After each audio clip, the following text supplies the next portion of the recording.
अखिलेश यादव भी आ गए। Hello hello, हाँ आ रही है। हेलो, ठीक है।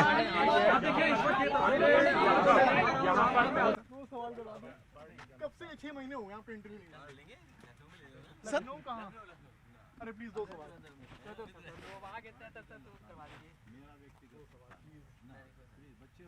अच्छा दिखाता हूँ। ठीक है। हेलीकॉप्टर छोड़ दो भाई, आप सामने आ जाओ, सामने उधर सिक्योरिटी। ठीक है।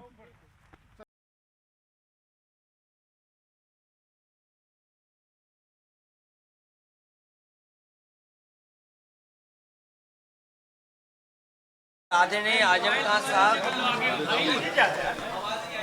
वो बहुत पुराने नेता हैं।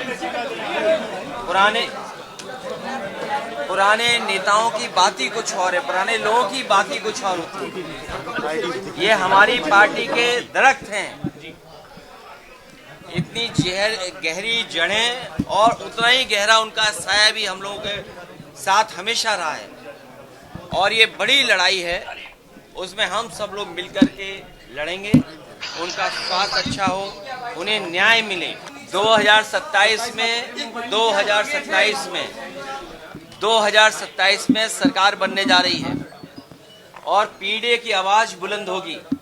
2027 में सरकार बनने जा रही है और पीढ़ी की आवाज बुलंद होगी। समाजवादी पार्टी के कद्दावर नेता, फाउंडर मेंबर, 10 बार के विधायक और 3 बार के सांसद जनाब आजम खान साहब हमारे साथ हैं। आइए उनसे बात करते हैं और जानते हैं, क्योंकि आजम साहब हमेशा आप चर्चाओं में रहे। चर्चा और चर्चा, ऐसा क्यों सर? अब ये तो वही लोग बताएंगे जो चर्चा में रखते हैं, ये आप बताएंगे। इतना ज़्यादा हमारा मीडिया ट्रायल होता है कि कभी बर्बाद भी होते हैं और कभी सुरखरू भी होते हैं। सर अगर हम थोड़ा फ्लैशबैक करें, एक वो आजम खान जो जिस गली से निकल जाएं हजारों की संख्या में लोग उनको आदाब, अचानक सर इन 23 महीने में कैसा सर आपने फील किया सर? वो सूरत हाल तो आज भी है। चलिए किस गली में चलेंगे, जहाँ चाहिए चलिए। अब तो हमारे लिए मोहब्बतों का जुनून समंदर बन चुका है, क्योंकि हम हर कसौटी पर कसे जा चुके हैं और हमने दर के बजाय दार को चुन लिया है। सर जिस दौरान आप जेल में, मन में घबराहट, डर, परेशानी कुछ रही, और अब कैसा लग रहा है जब इतने दिन बाद आप अपने अपनों के बीच में?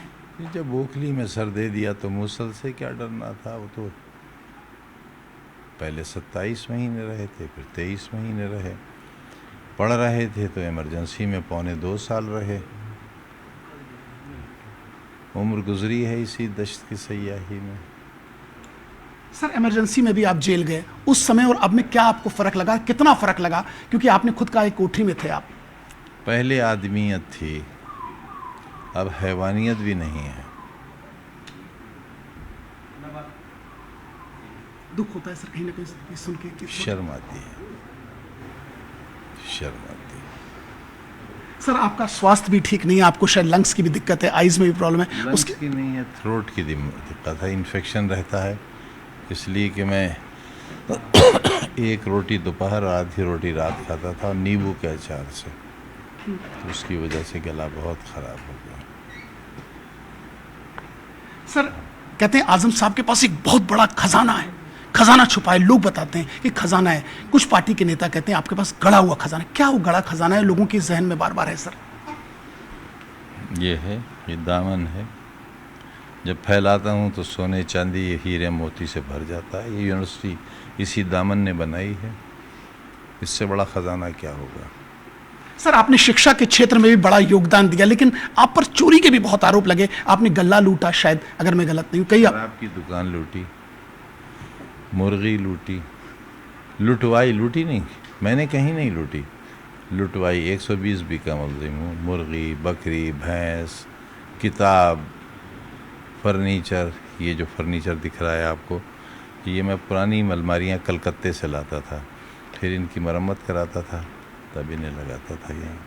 इसकी भी तो धारा चोरी की नहीं है, क्योंकि चोरी में तो 3 साल में छूट जाता, डकैती में कम से कम 10 साल।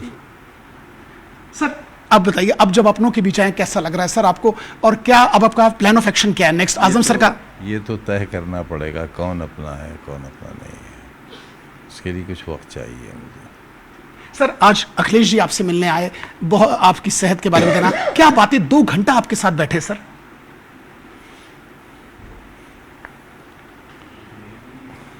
उस परिवार से 2 जिंदगियां जुड़ी हुई हैं, मेरी पूरी जिंदगी वहीं गुजर गई, अब अगली नस्ल की जिंदगी भी वहीं से जुड़ी है। तो आप बात करते करते भावुक हो जाते हैं जब नेताजी का नाम सुनते हैं, आपकी आंख भर जाती है। रिश्तों की डोर इतनी मजबूत तो होनी ही चाहिए, वरना रिश्तों पर कौन भरोसा करेगा? फिर तो मियाँ बीवी भी एक साथ नहीं रह सकेंगे, बाप बेटे नहीं रह सकेंगे, भाई भाई नहीं रह सकेंगे। एक आखिरी सवाल, क्या आज आप लोगों की बात हुई, अगर आप बताना चाहें सर, सेहत के अलावा आपकी सेहत के बारे में पूछा अगर आप ठीक समझे सर? भाई कोई ऐसी बात नहीं हुई जिससे आपकी खबर बन जाए, कोई ऐसी बात नहीं। अब आप लखनऊ जाएंगे इसके बाद? उन्होंने कहा था आना जाना बना रहेगा, अब लखनऊ जाएंगे मिलने? अब वहाँ कोई ठिकाना तो है ही नहीं। मैं इतनी लंबी सियासत में एक छोटी सी कोठरी भी ना खरीद सका ना बना पाया, गेस्ट हाउस में जगह नहीं मिलती, एक चोर को मिलना भी नहीं चाहिए। कह रहे लखनऊ में आपकी तमाम बेशुमार जमीनें पड़ी हैं, आपके मकान तमाम हैं। अरे अल्लाह, आलीशान। अरे तो आप ले लीजिए ना, इतने जितने मीडिया के बच्चे आए हैं हमारे, सबको एक एक प्लाट दे दीजिए, अभी लिखवा लीजिए, 100 रुपये का मगर स्टाम्प आपको लाना पड़ेगा, दिखवा कर ले जाइए। बस एक आखिरी चीज पूछूं, समाजवादी आप हैं और रहेंगे कि कहीं मन में कोई बात तो नहीं सर आपके? मैं कोशिश करता हूँ कि मैं एक अच्छा इंसान बनूं, और समाजवादी में वही लोग सुरखरू होते हैं जिनका इस शब्द पर यकीन होता है, तो मैं कहाँ जाऊँगा? और फिर इतनी पुरानी डाल छोड़कर नया घोंसला कैसे बन सकता है? तो आप कबूतर पालते हैं, उड़ा देते हैं, उसके पास ऑप्शन होता है कि वो कहीं और चला जाए, मगर रात को फिर वापस वहीं आ जाता है। हम वो कबूतर। सर एक बस सिर्फ वो आजम खान सर, वो आजम खान सर जो हमेशा अपनी बेबाक बात के लिए जाने जाते हैं, क्या बेबाकी अभी भी जारी रहेगी सर? पहले भी सच कहता था, आज भी सच कहता हूँ। तो आपने देखा हमारे साथ ये आजम खान साहब हैं जिनका साफ कहना और मानना है कि वो समाजवादी थे, हैं और रहेंगे, क्योंकि उनके दिल और दिमाग में समाजवाद है, और वो अपने जो तेवर हैं या वो जो अपना स्टाइल है वो बदलने वाले नहीं, क्योंकि वो इंसान है, कोई जानवर नहीं। विजनेस विनय के साथ अमित गंजू, न्यूज़ 18 रामपुर।